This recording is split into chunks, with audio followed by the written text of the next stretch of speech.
Hello बच्चों, आज हम गणित का मॉडल पेपर 1 देखेंगे भाई। उसका पहला क्वेश्चन नंबर 1 कह रहा है कि 24 और 30 का मातम समावर्तक ज्ञात कीजिए। मतलब आपको एचसीएफ बताना है। तो एचसीएफ के लिए आप क्या करें, 24 के अभाज्य गुणनखंड कर लें। तो 24 के अभाज्य गुणनखंड होंगे 2 गुणा 2 गुणा 2 गुणा 3। अभाज्य गुणनखंड नॉर्मल तरीके से कर लें, ठीक है। अभाज्य गुणनखंड करने हैं आपको। ऐसे ही 30 के भी कर लो। तो 30 के अभाज्य गुणनखंड क्या होंगे, 2 गुणा 5 गुणा 3। आगे पीछे लिख दो, उससे तो खैर कोई फर्क नहीं पड़ता। 2 गुणा 3 गुणा 5। अब एचसीएफ, तो एचसीएफ का मतलब है ये जो 24 और जो 30 है, इनके जो अभाज्य गुणनखंड है, इनमें कौन सा गुणनखंड है जो कॉमन है। ये आप क्या करें, मिलान करा दें। अगर यहाँ 2 है तो आप उनका मिलान कराओ जो दोनों जगह ही है। तो 2 यहाँ है तो 2 यहाँ भी है, तो एक तो 2 आएगा। फिर आप देख रहे हैं ये 2 यहाँ है तो यहाँ है ही नहीं, ये 2 यहाँ है तो यहाँ नहीं है, ये 5 यहाँ है तो वहाँ नहीं है, ये 3 है। मिला देना है ऐसे। तो 2 का जोड़ा बना, 3 का बना। तो 2 गुणा 3 मतलब 6। तो 24 और 30 का महत्तम समावर्तक हो गया 6। इसका मतलब ऑप्शन ब सही है। या आप ऐसे भी निकाल सकते हो, महत्तम समावर्तक नाम से भी पता कर सकते हो। 24 और 30 का महत्तम समावर्तक, महत्तम का मतलब बड़े से बड़ा, और समावर्तक का मतलब होता है भाजक। ऐसी सबसे बड़ी संख्या जिसका भाग इन दोनों में जाता है वो बड़े से बड़ा नंबर होना चाहिए। ऑप्शन का क्वेश्चन है ही सही। तो इनमें से भाग देके देख लिया करो आपको कि सबसे बड़ा नंबर कौन सा है जिसका भाग दोनों में जाता हो। तो देखो 3 का आ जाता है ना, लेकिन अब 3 से बड़ा और भी होगा कोई। 6 का देंगे, 6 का भी जा रहा है, तो 3 से बड़ा तो 6 है, तो 3 तो नहीं, इसका मतलब 6। अब 6 से भी बड़ा कोई नंबर है तो वो देख लेंगे। तो 24 का देंगे तो 24 का खुद में जाएगा, 30 में जाएगा ही नहीं, तो ये है ही नहीं। फिर 30 का देंगे, 30 में जाएगा, 24 में नहीं जाएगा, ठीक है। तो इसका मतलब इनका जो एचसीएफ है वो 6 होगा। ध्यान रहे, एचसीएफ का उत्तर हमेशा यहाँ पर जो दो नंबर आते हैं, पहली संख्या और जो दूसरी संख्या है, तो सबसे छोटी संख्या है उस ज़्यादा से ज़्यादा सबसे छोटी संख्या के बराबर आता है, या फिर उससे छोटा ही आएगा। जैसे 24 और 30 है, आवासादी के क्वेश्चन की बात है ये, तो इसका उत्तर एचसीएफ का उत्तर 24 से बड़ा नहीं आएगा एचसीएफ में। या तो आएगा ज़्यादा से ज़्यादा 24, या फिर 24 से छोटा ही आएगा। तो ये 30 तो ऐसे कैंसिल हो गया, तीनों में से उत्तर है। तो आप भाग देके देख लेना ऑप्शन से कौन सी संख्या में भाग जा रहा है। ऐसे करने की जरूरत नहीं है, डायरेक्ट कर लो, ठीक है। एलसीएम पूछता है, तो एलसीएम जो यहाँ दोनों संख्याएं दिखाई दे रही है, इनमें जो बड़ी संख्या है उससे उसके बराबर या फिर उससे बड़ा ही होगा। तो ये थोड़ा सा देख लेना। फिर क्वेश्चन नंबर 2 ये करा है, बहुपद x² माइनस 2x माइनस 8 के लिए शून्यकों की संख्या कितनी होगी। तो केवल शून्यकों की संख्या पूछ रहा, शून्य नहीं पूछ रहा। तो हम देख रहे हैं ये तो द्विघात बहुपद है, ठीक है। तो द्विघात बहुपद के तो 2 शून्य होते हैं। अगर वो बहुपद त्रिघात है तो 3 शून्य, 4 घात वाला है 4 शून्य। तो यहाँ पर छठी घात 2 है, मतलब ये द्विघात बहुपद है, और द्विघात बहुपद के तो 2 शून्य होते हैं। तो ये तो सीधा ही हो गया। फिर क्वेश्चन नंबर 3, समीकरण x + 2y = 0 में यदि हम x = 4 रख दें, x के स्थान पर 4 रख दें, तो y का मान होगा। तो हमसे y का मान पूछ रहा है, तो आप x के स्थान पर 4 रख दो यहाँ पर। तो यहाँ मैं x के स्थान पर 4 रखूंगा, तो ये हो जाएगा 4 + 2y = 0। 4 का ट्रांसफर कर दो, तो 2y = -4, y का गुणज 2 है, तो 2 का भाग दे 2, तो y बराबर आ गया -2। इसका मतलब कौन सा ऑप्शन सही है, द वाला ऑप्शन सही है। फिर चौथा क्वेश्चन, x² - 4 = 0 के मूल है। मूल पूछ रहा है, द्विघात समीकरण है, तो द्विघात समीकरण के तो 2 ही मूल आते हैं। ऑप्शन का क्वेश्चन है, तो ध्यान रहे उत्तर 2 आएंगे। तो 2 उत्तर कहाँ दे रखे, देखो इसमें एक ही उत्तर है, इसमें भी एक ही उत्तर है, इसमें भी एक ही उत्तर है। द्विघात समीकरण तो 2 उत्तर होंगे, तो 2 उत्तर कहाँ है, यहाँ है। ठीक है, एक प्लस का 2 है, एक माइनस का 2 है। तो देखते ही क्वेश्चन हो गया, प्लस माइनस 2 आएगा, ज़्यादा दिमाग लगाने की जरूरत ही नहीं। अब ऐसा देखिए क्वेश्चन में दिमाग ओपन रखना है, बिना करे सवाल हो गए। ठीक है, अब आप ऑप्शन से जांच कर सकते हो, ऑप्शन से भी रख सकते हो। तो जैसे आप एक्स के स्थान पर यहाँ 2 रखोगे तो 2 का वर्ग 4, 4 में 4 गया तो 0। फिर -2 रखोगे, -2 का वर्ग भी 4, 4 में 4 गया तो 0। तो इसका मतलब इस द्विघात समीकरण के दोनों मूल क्या है, +-2। तो इसका मतलब 2 ऑप्शन सही है। कैसे करते तो करने का तरीका भी देख लो। तो ऐसे बच्चे भी तो होते हैं ना कि हमें तो आ ही नहीं। तो देखो ये था x² - 4 बराबर 0, 4 का ट्रांसफर कर दो उधर, तो x² बराबर +4 हो जाएगा। दोनों पक्षों का वर्गमूल ले लो तो घात 2 से कैंसिल, द्विघात है इसलिए प्लस माइनस का चिन्ह, क्योंकि द्विघात समीकरण के 2 मूल होते हैं। और 4 का वर्गमूल खड़ाक से हो गया और बिना करे भी हो गया था। फिर इधर देखो क्वेश्चन नंबर 5, ये कह रहा है समांतर श्रेणी का चौथा पद क्या होगा। तो समांतर श्रेणी में क्या होता है, उसके जस्ट आगे वाले पद में, मतलब उसका प्रत्येक पद अपने से आगे वाले पद में सार्वंतर जोड़ने से आता है। तो ये तो व्यवहारिक क्वेश्चन है। देखो 12 में से 7 घटाओ 5, इसका मतलब इसका सार्वंतर 5 है, इसका मतलब ये 5 जोड़ने से आ रही है ये पी। ठीक है, तो 7 में 5 जोड़ते ही 12, 12 में 5 जोड़ते ही 17, 17 में 5 जोड़ते ही 22। तो इसका मतलब इसका चौथा पद कितना होगा, 22। मतलब 100 ऑप्शन सही है। फिर छठा, बिंदु 4, -5 कौन से चतुर्थांश में होगा। चतुर्थांश की बात है तो देखो चतुर्थांश कौन सा होगा, चतुर्थांश। तो चतुर्थांश का मतलब है, ये देखो ये समतल है। अब अगर मैं समतल पर 2 रेखाएं खींच दूं जो एक दूसरे के लंबवत हो, थोड़ा सा कलर अलग है, ये 2 रेखाएं खींचती है एक दूसरे के लंबवत है। अब इसको इधर तो रहता है x', इधर x', इधर x, इधर y, नीचे y', ऐसा आप जानते हैं। ये दोनों रेखाएं परस्पर लंबवत है, लंबवत का मतलब 90 डिग्री कोण बना रही है एक दूसरे के साथ। अब इसको तो बोलते हैं हम पहला चतुर्थांश, मतलब फर्स्ट क्वाड्रेंट। ये दूसरा चतुर्थांश है, तीसरा, ये चौथा। अब ये मूल बिंदु था, तो मूल बिंदु के इधर गिनती हम लिखते हैं 1 2 3, इधर लिखते हैं -1 -2 -3, ऊपर लिखते हैं 1 2, आगे इसी प्रकार ऐसे -1 -2। अब अगर कोई भी बिंदु पहले चतुर्थांश में है तो उसके निर्देशांक कैसे होंगे, प्लस, मतलब x की वैल्यू भी प्लस में आएगी और y की भी प्लस में आएगी। अगर वो दूसरे में है तो x का मान नेगेटिव है, y का प्लस है। अगर वो तीसरे में है तो x की वैल्यू नेगेटिव, y की भी नेगेटिव। अगर वो चौथे में है तो x की वैल्यू प्लस और y की नेगेटिव। अब हमसे इसी के बारे में पूछ रहा था कि प्लस कोमा माइनस कौन से चतुर्थांश में होगा, तो कौन सा चतुर्थांश है, चौथा। अब आप देखो इन दोनों का उलट पुलट इधर है और इन दोनों का उलट पुलट इधर है। इसका उल्टा इधर, इसका उल्टा इधर, इसका उल्टा इधर है तो इसका उल्टा इधर। तो आप कह रहे तो व्यवहारिक है, ऐसे देख लोगे।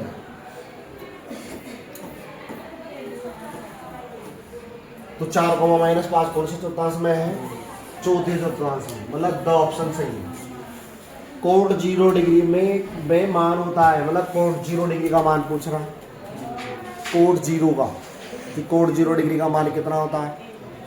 ठीक है, तो कोण है यहाँ पर। अब कोण 0 का मतलब है cos 0/sin 0। अगर मान लो आपको टेबल याद नहीं है तो देखो cos 0 का मान 1 होता है, sin 0 का मान 0, 0 का मान किसी में भी 2 अपरिभाषित। तो इसका उत्तर है अपरिभाषित, इन्फिनिटी। तो क्वेश्चन में थोड़ी सी त्रुटि है, इसमें इन्फिनिटी नहीं है कहीं भी, है ना। तो खैर ऐसा हुआ नहीं होगा, बोर्ड एग्जाम में तो नहीं होगा।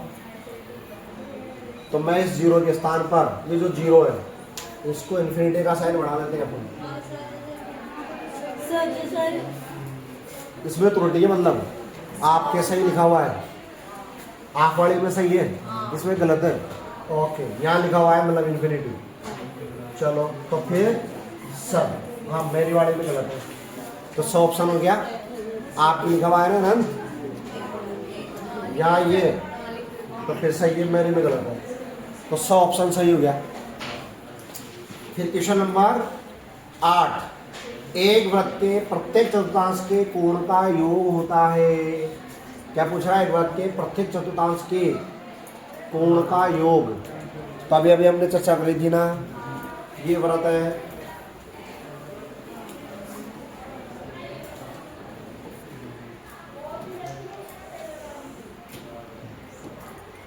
देखो ये सर्किल है आपका, मतलब वृत्त। अब चतुर्थांश वही ये वाई एक्स है, ये एक्स अक्ष है, ठीक है।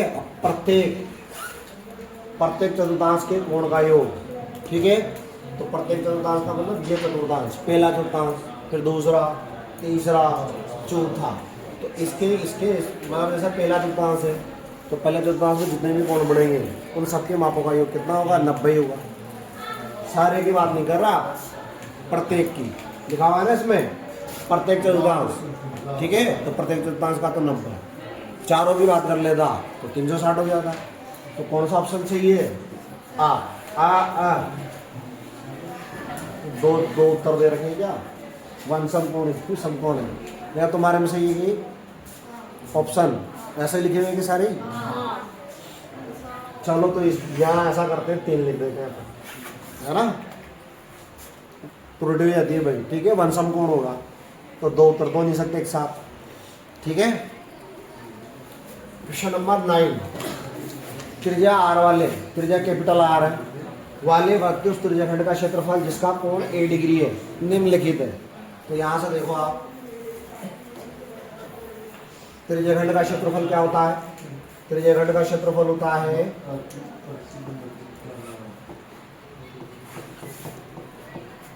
त्रिज्याखंड का क्षेत्रफल बराबर पाई आर स्क्वायर इंटू थीटा बटा 360।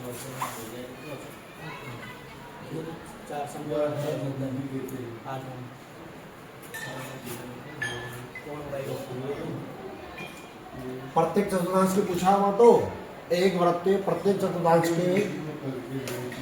चतुर्थांश के कोण का योग, प्रत्येक मतलब 1। अब देखो चतुर्थांश पूछता तो 360, प्रत्येक का मतलब 1, प्रथम का मतलब सारों का ही, एक एक का सिंगल। त्रिज्याखंड का क्षेत्रफल होता है पाई आर स्क्वायर इंटू थीटा बटा 360। तो देखो यहाँ से क्या सूत्र बनेगा? उसकी त्रिज्या तो कैपिटल आर है, मतलब आर की जगह स्मॉल आर की जगह तो हमें कैपिटल आर दे रखा है, मतलब उसकी त्रिज्या कैपिटल आर है, और उसका जो थीटा है मतलब कोण वो a डिग्री है। तो आप क्या करें, आर की जगह कैपिटल आर रख दो और थीटा की जगह a डिग्री रख दो इसमें। तो क्या हो जाएगा ऐसा करते ही? Pi r square into a upon 360। अब ये ऑप्शन में देखो कौन से में, तो पाई आर स्क्वायर तो कहाँ लिखा हुआ है? पहले तो देखो पाई आर स्क्वायर इसमें भी है, इसमें भी है, इसमें है ही नहीं, तो ये दोनों तो उत्तर है ही नहीं, दोनों में से एक उत्तर है, ठीक है। अब ऐसा कहाँ लिखा हुआ है? तो ऐसा तो कहीं भी लिखा हुआ नहीं है ना, नहीं है।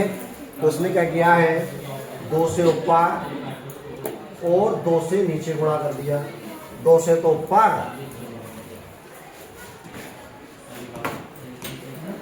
2 से ऊपर और 2 से नीचे। तो देखो 2 से ऊपर गुणा करते क्या आ जाएगा? 2 पाई आर स्क्वायर। तो 2 पाई आर स्क्वायर कहाँ लिखा हुआ है? ये रहा 2 पाई आर स्क्वायर यहाँ पर है।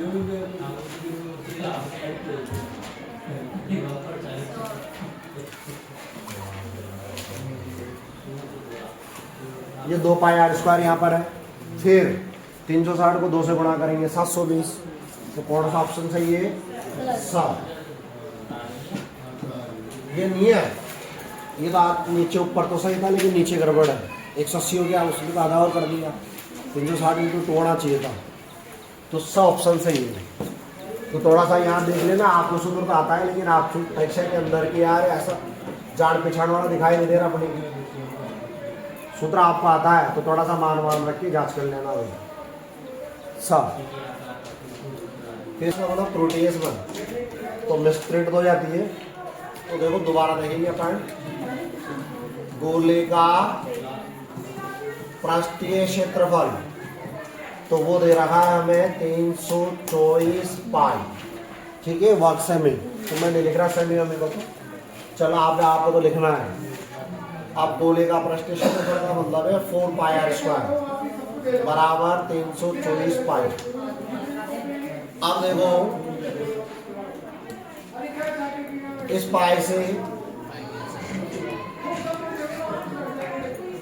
पाई से ये पाई खत्म। अब क्या बचा, 4 गुणा आर स्क्वायर बराबर 324।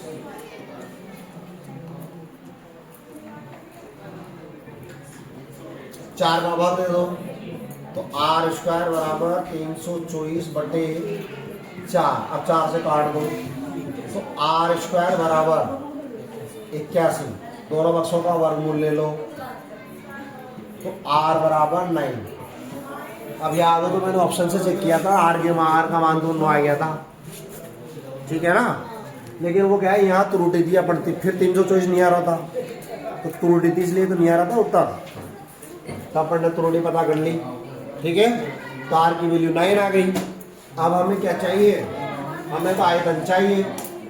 तो गोले का आयतन क्या होता है, तो यहाँ देखो गोले का आयतन तो वो होता है 4/3 पाई आर क्यूब। तो ये 4/3 पाई आर का मतलब 9। तो 9 को 3 बार गुणा कर दो। पाई का मान नहीं रखना, ऑप्शन में पाई दे रखा है, तो 3 से इसको कैंसिल कर दो 3 बार। 4 को 3 से गुणा कर लो 12 पाई, और 9 को 9 से गुणा करोगे 81।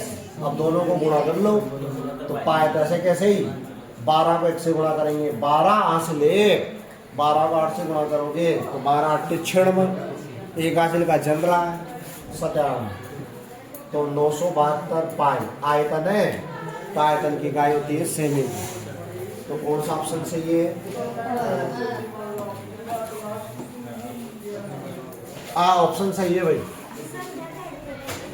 लेकिन बड़े मुश्किल से आया है।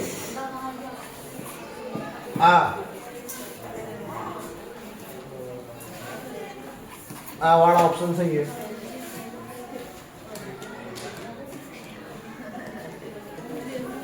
हाँ, अब आगे बढ़ते हैं। Question number 11।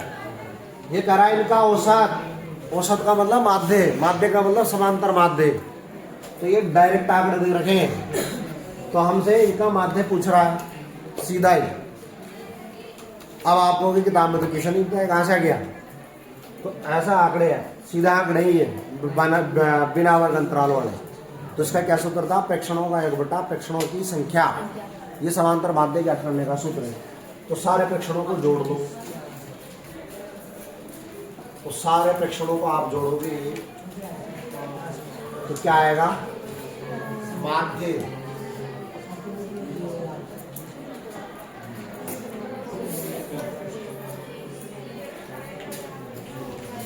तो यहां से देखो माध्य क्या था सूत्र, प्रेक्षणों का योग बटा प्रेक्षणों की संख्या। तो प्रेक्षणों का योग का मतलब 2 + 3 + 4 + 5 + 6, ठीक है। अब कितने नंबर है ये, 5। तो 5 का भाग दे दो, जोड़ दो। तो जोड़ो तो क्या, कैसे भी 2 और 3 5, 5 में 4 जोड़ दो, ठीक है। 9 में 5 जोड़ दो 14, 14 में 6 जोड़ दो 20।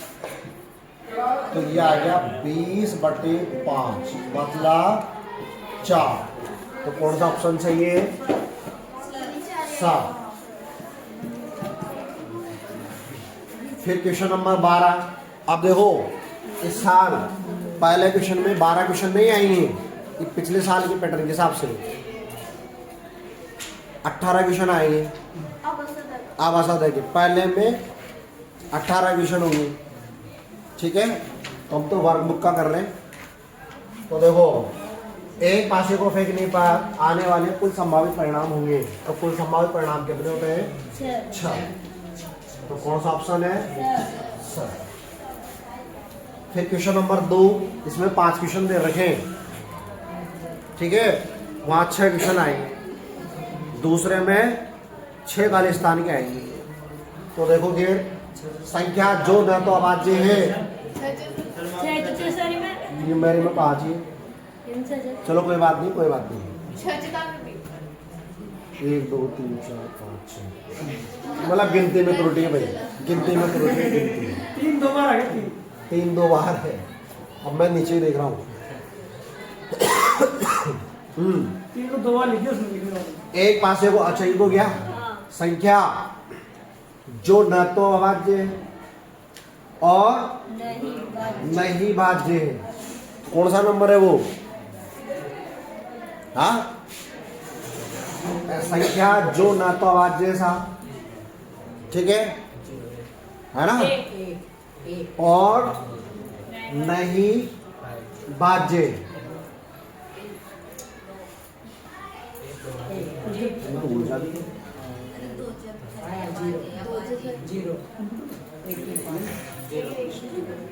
हाँ, तो क्या आएगा? देखो एक अभाज्य तो नहीं है और एक में भाग भी नहीं जाता, किसका जाता है बताओ? किसका जाता है? 0 में सार इसका ही जाता है, ठीक है ना। तो कौन सी संख्या है वो? No no no no 1। संख्या जो न तो अभाज्य और नहीं 2 3 5 1 अभाज्य कहाँ है? 2 3 5 1 अभाज्य है क्या? नहीं है। भाज्य है क्या? अरे भाज्य का मतलब जिसमें और संख्याओं का भाग जाता हो, मतलब जिसके गुणनखंड होते हो, तो 1 के होते हैं क्या? 1 अभाज्य है क्या? नहीं है, तो फिर 1 ही तो है, ठीक है, ओके, आगे बढ़ो। वो करा है समांतर श्रेणी का सारवंतर होगा, तो क्या है इसका सारवंतर? सारवंतर कैसे निकालेंगे? दूसरे पद में से पहला पद घटाएंगे, तो 9 में से 6 गया तो 3, कितना होगा? 3। फिर तीसरा समरूप त्रिभुज की संगत भुजाएं होती है। तो देखो शब्द, अगर कोई भी 2 त्रिभुज समरूप है तो उनमें पहली शर्त होती है कि उनके संगत कोण बराबर होते हैं, पहली शर्त है, और दूसरी शर्त है उनकी संगत भुजाएं समानुपाती होती है, ठीक है। तो समरूप त्रिभुजों की संगत भुजाएं कैसी होती है? समानुपाती। समानुपाती का मतलब है एक अनुपात में होती है। फिर root 1 minus cos square theta, तो 1 माइनस कोस स्क्वायर थीटा का मतलब साइन स्क्वायर थीटा होता है, तो साइन स्क्वायर थीटा का वर्गमूल लोगे तो साइन थीटा आएगा, तो यहाँ आ जाएगा साइन थीटा। अब कह रहा है संचय बारंबारता का उपयोग ज्ञात करने में किया जाता है। आपने सांख्यिकी वाली प्रश्नावली पढ़ी है, तो संचय बारंबारता की टेबल कहाँ बनाते थे? किसको ज्ञात करने के लिए बनाते थे? माध्यक, ठीक है, किसको ज्ञात करने के लिए? माध्यक को ज्ञात करने के लिए। तो ये आपका दिमाग चेक कर रहा है। तो संचय बारंबारता का उपयोग माध्यक ज्ञात करने में किया जाता है। मीडियन, मीडियन, मीडियन, अगर चुपते हो तो इंग्लिश में याद कर लो, मीडियन, ठीक है, इंग्लिश में। घटना होने की प्रक्रिया, मतलब कोई भी घटना उससे घटित होने की प्रक्रिया प्लस न होने की प्रक्रिया, दोनों का योग कितना होता है? 1। फिर तीसरा क्वेश्चन देखेंगे अपन।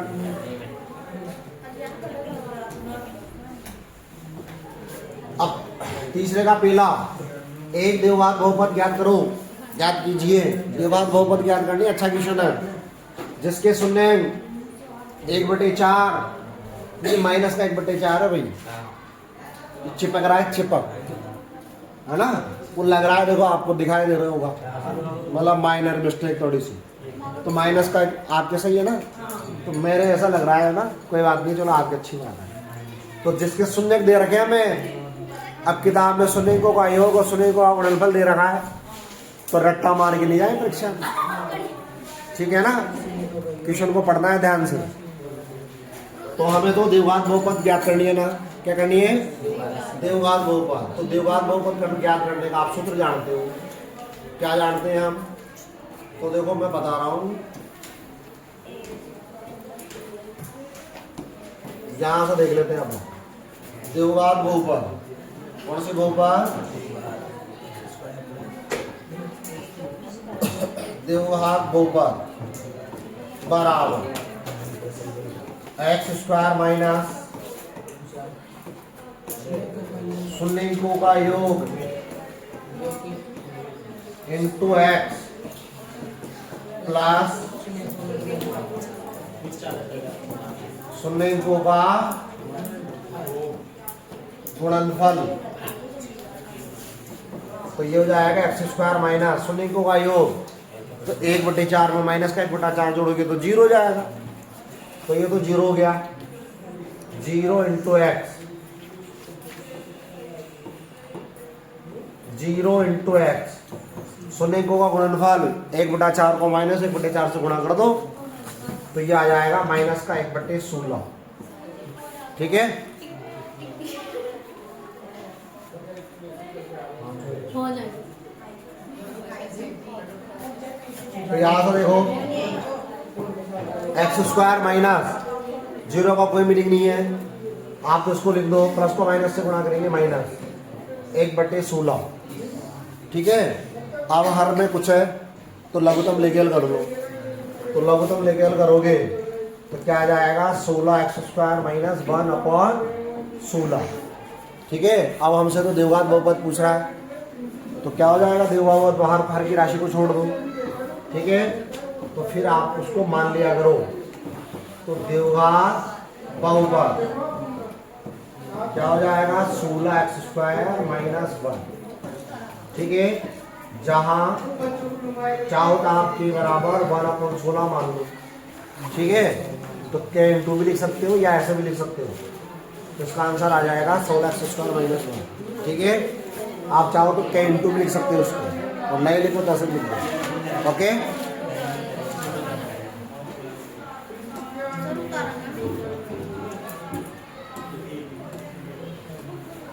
अब इसका क्वेश्चन नंबर देखेंगे दूसरा।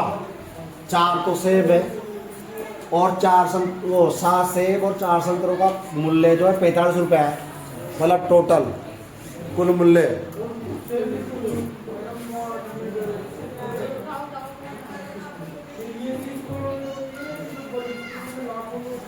सात सेबों और 4 संतरों का मूल्य 45 रुपया है। इसको बीजगणितीय रूप में लिखो। किस रूप में?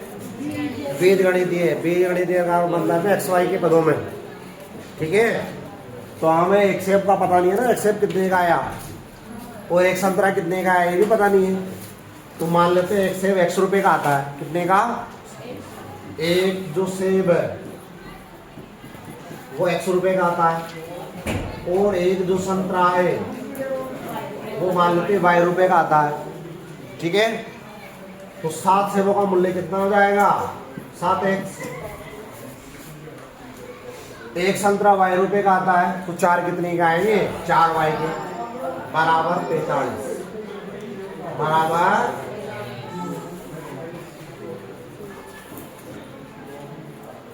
45। तो ये इसके समीकरण आ गई। क्वेश्चन नंबर 3 देखेंगे हम। ये कह रहा है इस समीकरण के मूल समान कब होते हैं? तो कौन है ये? देवघात समीकरण। तो देवघात समीकरण के मूल समान कब होंगे? जब b स्क्वायर माइनस 4ac का मान 0 आता हो। कब होते हैं? तो आप लिख दोगे इसमें तो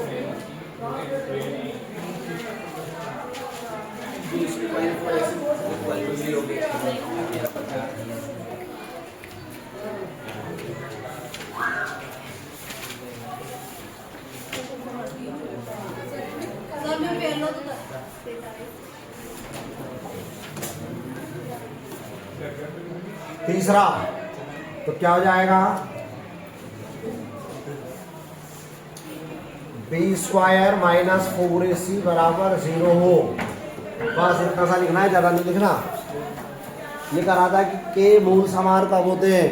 तो मूल समान कब होंगे? जब बी स्क्वायर माइनस 4ac बराबर 0। फिर चौथा, इसका 20वां पद बता दो चौथा क्वेश्चन में। तो 20वें पद का मतलब A20, तो A20 वो किसके बराबर होगा? A + 19D के पद की संख्या से कम डी लिखना है। A का मतलब उसका पहला पद, तो पहला पद कितना है? 4। फिर 19 गुणा D, D का मतलब 4 बनता, तो 7 में से 4 घटा दो 3, तो कितना आ गया? 19 को 3 से गुणा करोगे तो 19 × 57, 57 में 4 जोड़ दो 61। आवास अध्याय तो है वो रेखा स्थान का है, तो डायरेक्ट उत्तर लिख दो 61। फालतू ऐसे करके बताने की जरूरत नहीं है, आपको सीधा लिखना है, पूरे नंबर मिलेंगे। ये कह रहा है बिंदु, बहुत अच्छा क्वेश्चन है, बार बार सारी परीक्षा में आता है। बिंदु -3, -4 की y अक्ष से दूरी, अगर y अक्ष से पूछे तो आपको x का मान लिखना है, x अक्ष से पूछे तो y का मान लिखना है। तो y अक्ष से पूछ रहा है तो कौन सा मान आएगा? x का मान। x का मान कितना है? -3। लेकिन दूरी, तो दूरी नेगेटिव नहीं होती, दूरी कैसी होती है? पॉजिटिव। तो फिर कितनी हो जाएगी दूरी? 3 मात्रक। कितनी हो जाएगी? राइट। अब हमें कोसे के बराबर 17/8 दे रखा है।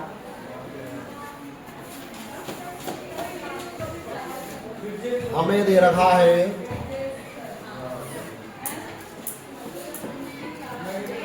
कोसे के बराबर 17/8।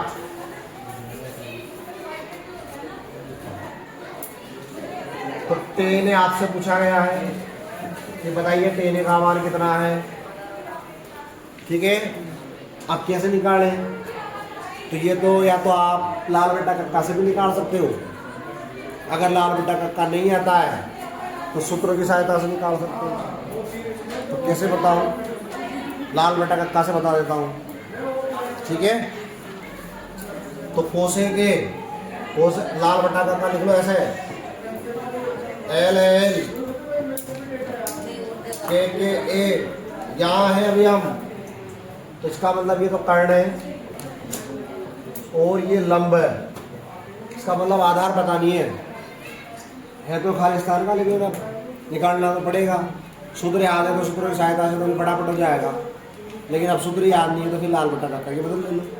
ठीक है, तो हमें आधार का पता नहीं है, तो मैं सीधा ही आधार निकाल रहा हूँ। ठीक है ना, तो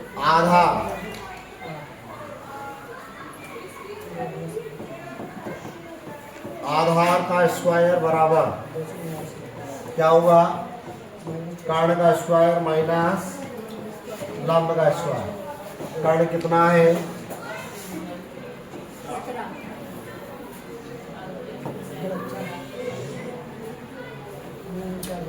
कर्ण का मान हमें दे रखा है 17, तो 17 का वर्ग कितना हो जाएगा? 289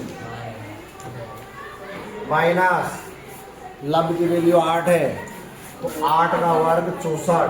289 में से 64 कम कर दो 225। दोनों पक्षों का वर्गमूल ले लो डायरेक्ट, तो आधार बराबर 15। ठीक है, अब देखो यहाँ से हमें किसका मान चाहिए? 10। तो 10 बराबर क्या होता है? लंब बटे आधार। तो लंब का मान कितना है? लंब का मान 8 है, चित्र बनाने की जरूरत नहीं है।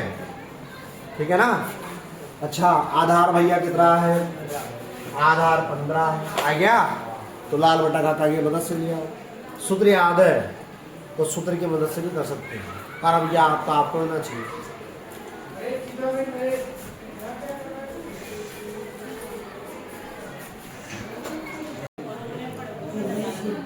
हाँ, अब क्वेश्चन नंबर देखेंगे पार्ट तीसरे का 7वां। 1 + 10 स्क्वायर थीटा, ये तो डायरेक्ट सूत्र है, इसमें तो क्या करेंगे? तो 1 + 10 स्क्वायर थीटा का मतलब सेक स्क्वायर थीटा, ये तो डायरेक्ट सूत्र है भाई, तो आप डायरेक्ट याद कर लें।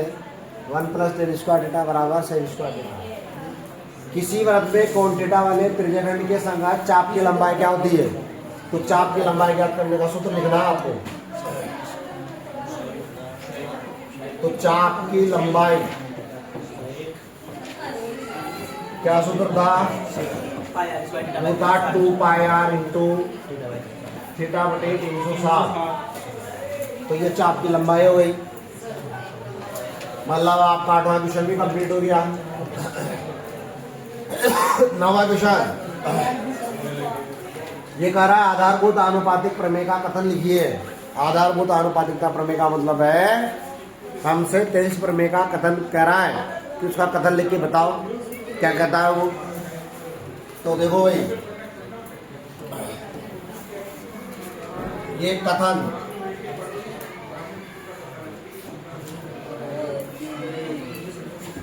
मैं यहां लिख रहा हूं, इसको बोलते हैं बीपीटी, आधारभूत आनुपातिकता प्रमेय या तेज प्रमेय।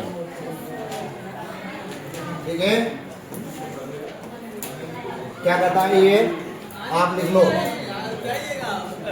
यदि किसी त्रिभुज में उसकी एक भुजा के समांतर अन्य दो भुजाओं को प्रतिच्छेद करते हुए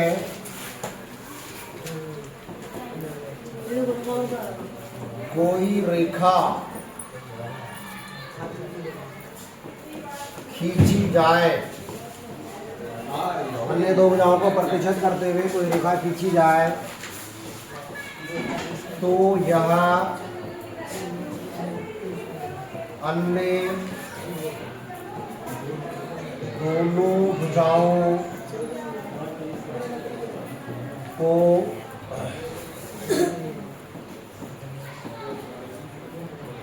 समान अनुपात में, अनुपात है यहाँ, समान अनुपात में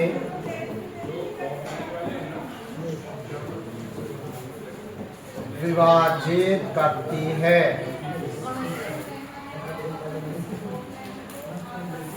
यह आपका तंज प्रमेय भाई।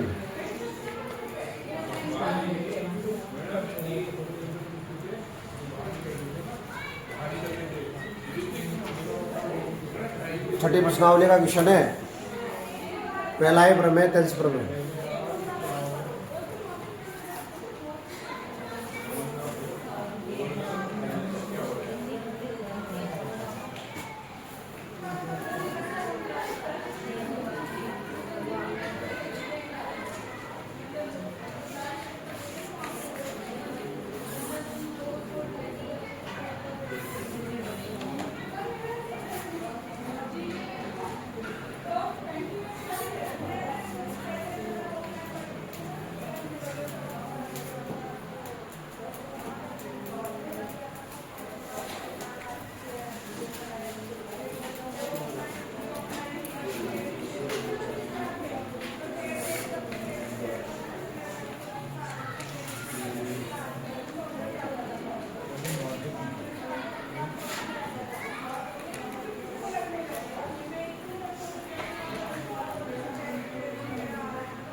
अब इसका क्वेश्चन नंबर 10, तो क्वेश्चन नंबर 10 तो अभी भी कराया था, देख लिया आपने ये। तो अगले पे चलते हैं।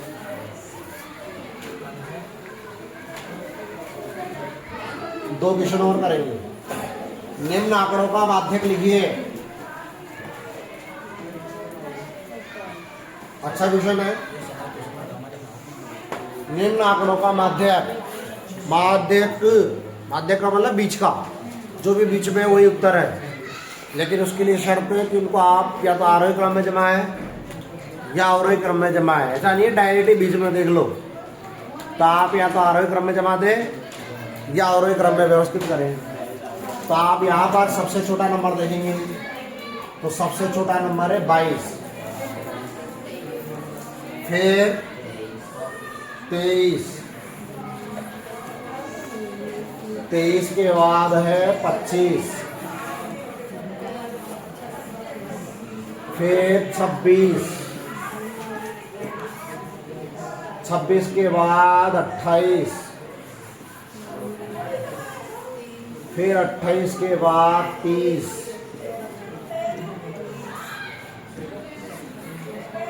फिर 30 के बाद 31,